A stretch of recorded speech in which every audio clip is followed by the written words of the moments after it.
जांभोरा शिवारातील शेतकऱ्यांच्या चाऱ्यावर कोसळली वीज, जवळपास 50,000चं नुकसान। धरणगाव तालुक्यातील नुकतेच झालेल्या अवकाळी पावसामुळे तालुक्यातील शेतकऱ्यांचे मोठे नुकसान झाले आहे। सध्या पीक काढणीचे दिवस असल्याने शेतकऱ्यांच्या पिकाचे मोठे नुकसान झाले आहे। जोरदार वादळी वाऱ्यासह झालेल्या पावसाने शेतकऱ्यांची मोठी तारांबळ उडाली आहे। या पावसामुळे झालेल्या नुकसानीचे पंचनामे करून शेतकऱ्यांना नुकसान भरपाई मिळावी अशी मागणी होत आहे।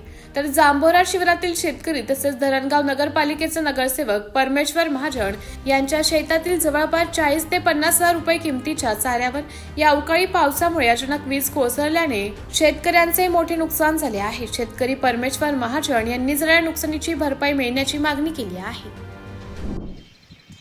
काल जो धरणगाव तालुक्यामध्ये अवकाळी पाऊस झाला, जांभोरा शिवार या ठिकाणी काल अवकाळी पावसामुळे वीज पडल्याने माझ्या शेतात भरपूर नुकसान झालं आहे। चाऱ्याचा ज्वारीचा चारा होता, कम से कम 40-50 हजारचं माझं नुकसान झालेलं आहे।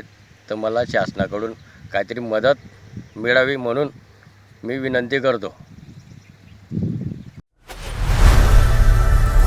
लोकनायक न्यूज